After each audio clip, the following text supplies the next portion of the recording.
Today, I'm going to play Colt Express with the character of Cheyenne. This little lady packs quite the punch, as the other bandits are going to find out. Join us on a digital edition playthrough of this neat little game here on Legendary Tactics. Colt Express is a really neat little game. I've actually owned the digital version of this for quite a while, and I just hadn't had time to really give it much of a look. The character of Cheyenne is one that's quite fun to play. If she plays a punch card and punches another bandit, if that bandit is holding a purse, you get to steal it instead of it dropping uselessly on the floor. So as we look at the first round here, we can see that there's basically 4 turns in a row. And so I'm going to make sure to get the sharpshooter, go for the sharpshooter bonus if I can. I have no problem with also shooting early in the game when it gums up the other player's hands with a lot of bullet cards. And it's always a good idea to keep an eye on what cards the others are playing as well, if you can figure out where they're going to be. And in this case, there's no tunnel turns, so there's really no secrecy other than Ghost's first card, which is his special ability. And I basically want to end up away from everyone else if possible, preferably on another floor.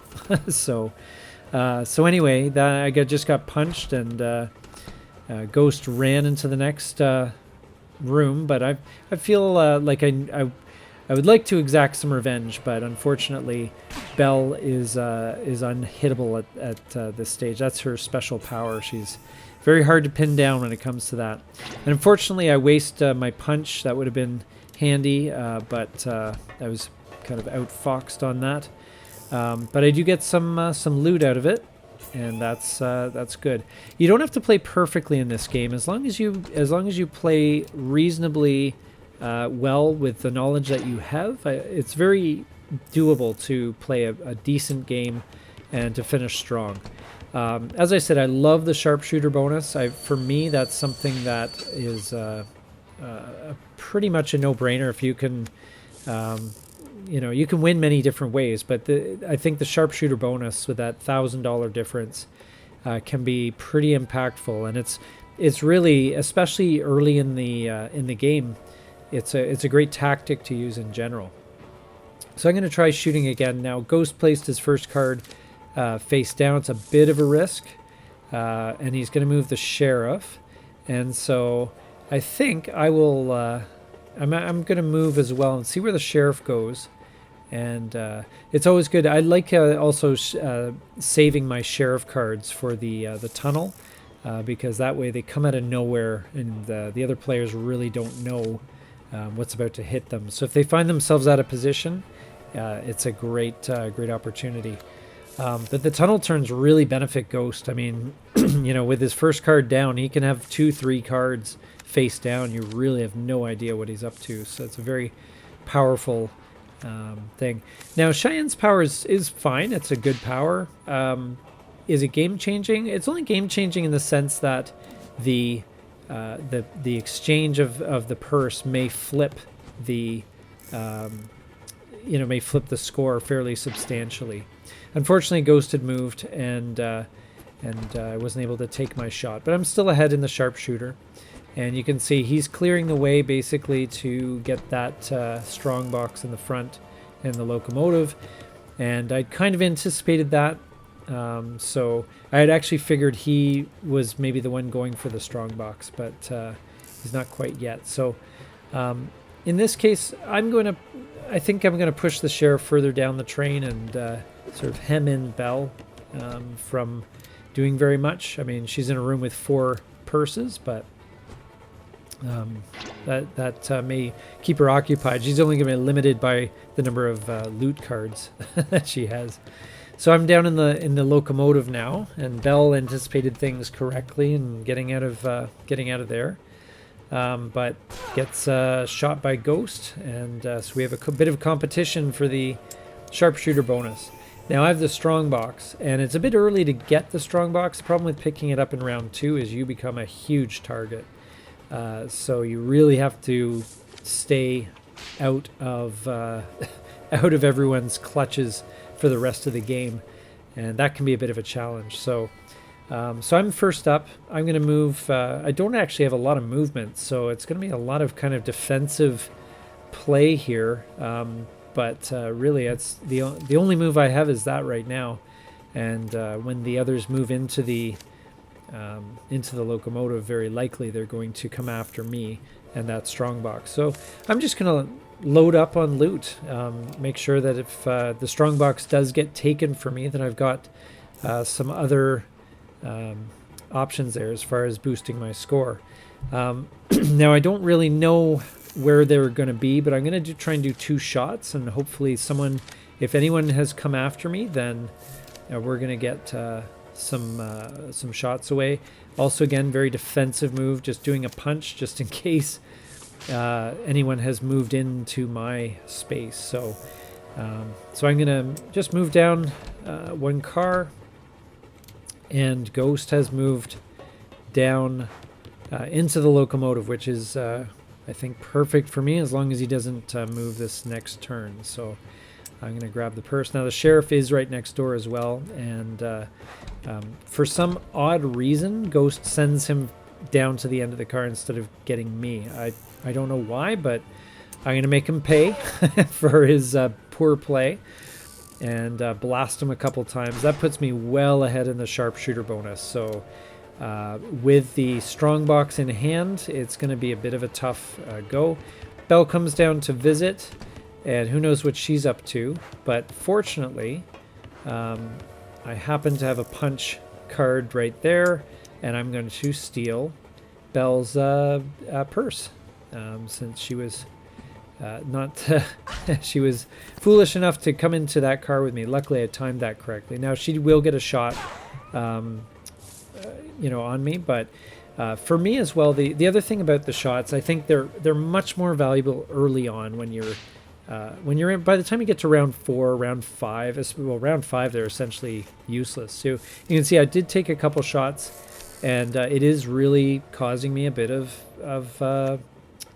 some issues there with what I should what I should do, because I don't have a lot of good options. Bunch of moving around, but that's about it. So I'm going to try and get away with looting, get up on the roof of the train, and I've masked that card, so maybe an opponent might think that I'm going to loot again, and instead I'm going to draw 3 cards here because I really don't have a great option, and I'm really hoping that I can just stay away from the other bandits so they don't knock the strongbox out of my hand. Again, I love the sheriff in the tunnel on a tunnel move. I think it's always good when the sheriff is a surprise. So I'm going to play that one again, and that gives me some options. I got to decide whether to kind of shoot or punch here, but I'm going to punch. It's a defensive move, just in case someone gets in my space, in my personal space. And Belle comes in for a visit, and oddly, Ghost moves to the end of the train. Now I'm going to loot here, and this was a big risk because, as it turned out, Belle was could have punched me and taken the strongbox. Now maybe didn't have the card. She grabbed some loot, and for me to stick around for one more purse, not really worth it. I'm getting out of Dodge, and making sure that I'm keeping far away from Belle. Let her take whatever loot there might happen to be. And again, Ghost, I'm not sure what his plan was. Just kind of deciding to jump in after the sheriff there, and the sheriff move was fortunately after that move for him.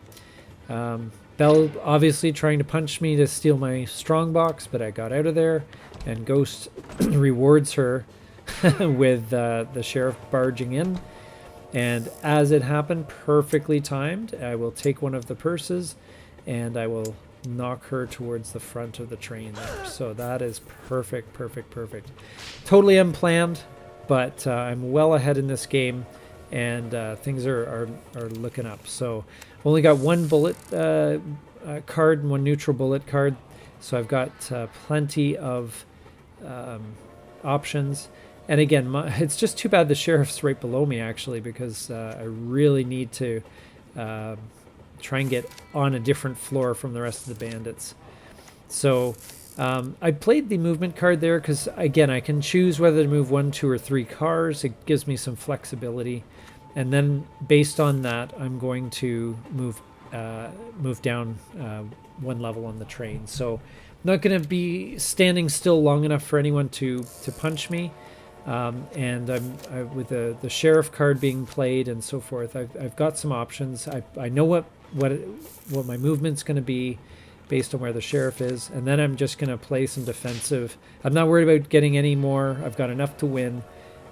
So it's just about being defensive, and I think a punch might be a great maneuver. And that's actually perfect. So I can move to the end of the train. I'm well away from the sheriff, and Belle's going to follow me, but didn't follow me as far as I thought she would. So Ghost moves the sheriff into the next car. And honestly, it really doesn't matter. There's a strongbox there, which is great, but essentially I just want to be either myself or the sheriff guarding this strongbox and these bags. So I thought about this move a little bit, and in the end I decided to take this kind of surprising move here of playing the sheriff on myself. And the reason why I did that, again, round 5, a bullet card is not going to impact my play at all. But the sheriff being in that room means that it is essentially impossible for anyone to rush in and loot it at this stage. It probably would be pretty tough anyway.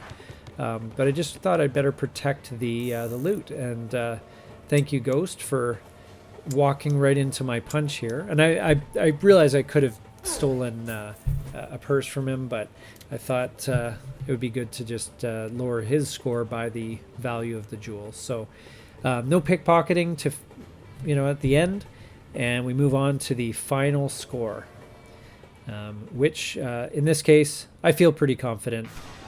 Ghost only got 250, Belle only got 450, and I ended up with 2,800 before the sharpshooter bonus. So again, not to say the AI in this is brilliant, but as always, if you are looking to play the game and learn how to play and to get decent enough to challenge real players, the AIs are perfectly acceptable as opponents for that. And thank you so much for watching. We hope you got some value out of this video, and we'll see you here next time on Legendary Tactics.